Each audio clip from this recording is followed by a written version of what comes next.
Classes परिवार की तरफ से आप सभी लोगों को नव वर्ष की ढेर सारी शुभकामनाएं।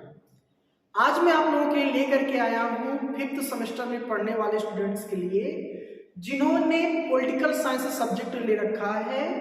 पॉलिटिकल साइंस सब्जेक्ट में एक बुक होती है जिसको हम फर्स्ट पेपर के नाम से जानते हैं।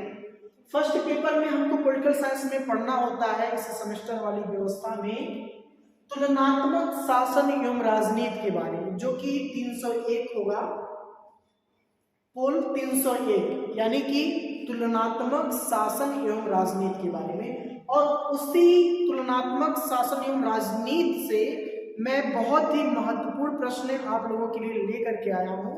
बड़ी मेहनत से मैंने यहाँ पर व्हाइट बोर्ड पर सारे प्रश्नों को मेंशन किया है, जो कि परीक्षा के अकॉर्डिंग बहुत ही इंपॉर्टेंट है।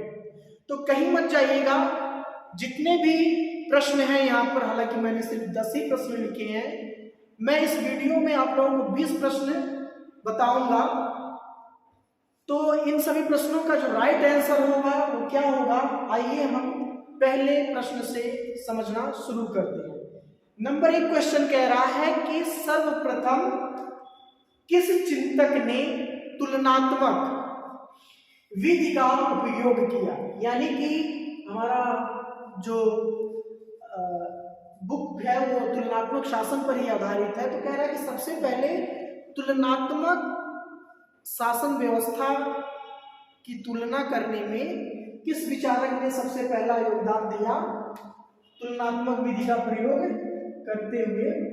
तो इसमें इसके जो इसका राइट आंसर होगा वो होगा अरस्तु। ऑप्शन नंबर 20 का करेक्ट आंसर होगा। बहुत ही इंपॉर्टेंट प्रश्न है। नेक्स्ट प्रश्न कह रहा है, प्रश्न संख्या 2, स्पिरिट ऑफ लॉज किस विचारक की रचना है, यानी कि यह एक पुस्तक का नाम है, बहुत ही महत्वपूर्ण पुस्तक है और हर बार कंपटीशन की परीक्षा में पूछे जाने वाला प्रश्न है। तो इस पुस्तक के लेखक कौन है, क्या मॉन्टेस्क्यू है, रूसो है, या फिर जॉन लॉक है, या फिर वॉल्टेयर है। तो इसका जो राइट आंसर होगा वो होगा ऑप्शन नंबर 1, मॉन्टेस्क्यू। बहुत ही महत्वपूर्ण प्रश्न ये भी है।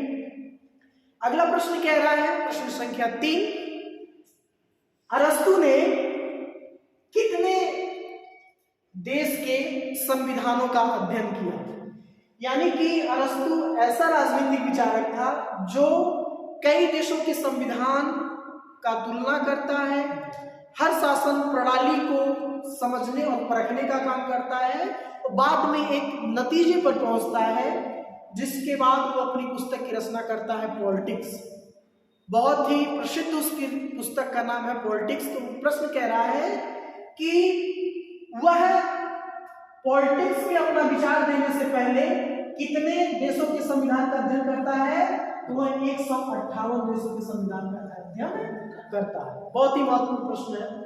सारे प्रश्न जो यहाँ हमने लिख रखे हैं सारे प्रश्न महत्वपूर्ण है, निश्चित रूप से आपको परीक्षा में देखने को मिलने ही वाले हैं। क्वेश्चन नंबर 4 कह रहा है यहाँ पर, किस व्यवस्था में समाज में संपत्ति का जो स्वामित्व पूरी तरह से निजी हाथों में होता है। यहाँ पर हमने लिख रखा है पूंजीवाद, समाजवाद, साम्यवाद, लोकतांत्रिक समाजवाद, ये सभी विचारधाराएं हैं।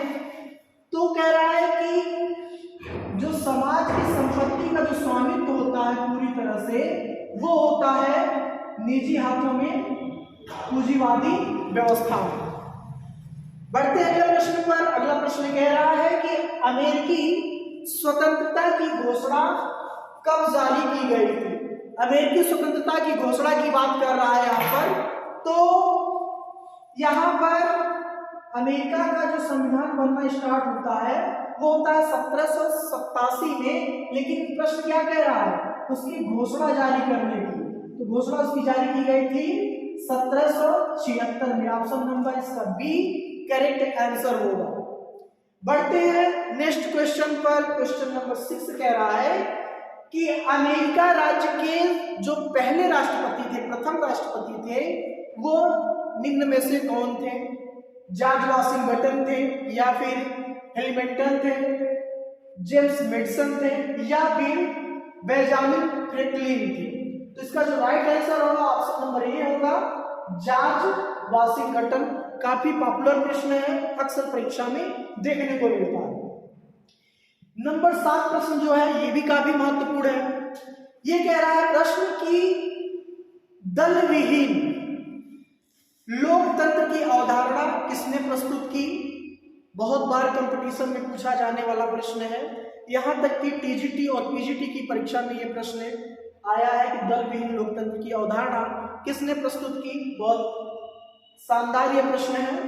तो इसका जो राइट आंसर होगा वो होगा जेपी नारायण, यानी कि जयप्रकाश नारायण जो थे वो दल विहीन लोकतंत्र की अवधारणा में विश्वास रखते थे। नेक्स्ट क्वेश्चन है, कह रहे कि लोकतंत्र के अभिजन सिद्धांत का समर्थन किसने किया, या समर्थन करने वाले जो विचारक है वो कौन है? तो यहां पर 4 ऑप्शन है। क्या मिचेल्स है, मोस्का है या फिर पेरोटो है? तो मैं आपको बता दूं, ये जो अभिजन सिद्धांत का समर्थन करने वाले विचारक हैं इनमें से सभी हैं। इसका जो राइट आंसर होगा वो ऑप्शन नंबर डी होगा। मिचेल्स भी है, मोस्का भी है या सब पेरोटो भी, ये तीनों लोग हैं। नेक्स्ट क्वेश्चन ये भी बहुत महत्वपूर्ण है। क्वेश्चन कह रहा है 9 प्रत्यक्ष प्रजातंत्र का मुख्य अधिवक्ता कौन है? प्रत्यक्ष प्रजातंत्र का मुख्य अधिवक्ता कौन है? कई बार यह परीक्षा में प्रश्न 3rd ईयर में पूछा गया है। तो इसका जो राइट आंसर होगा वो होगा रूसो। रूसो प्रत्यक्ष प्रजातंत्र का मुख्य अधिवक्ता माना जाता है। नेक्स्ट क्वेश्चन कह रहा है, क्वेश्चन नंबर 10 उदारवाद का मौलिक सिद्धांत है, यानी कि उदारवाद का जो मौलिक सिद्धांत है वो किस चीज पर ज्यादा बल देता है? क्या उदारवाद सामाजिक न्याय पर बल देता है, राष्ट्रवाद पर बल देता है, या फिर व्यक्तिगत स्वतंत्रता पर बल देता है, या फिर समानता पर बल देता है? तो इसका जो राइट आंसर होगा वो होगा व्यक्तिगत स्वतंत्रता पर उदारवाद ज्यादा बल देता है। स्टूडेंट्स ये रहा आज का 10वीं क्वेश्चन।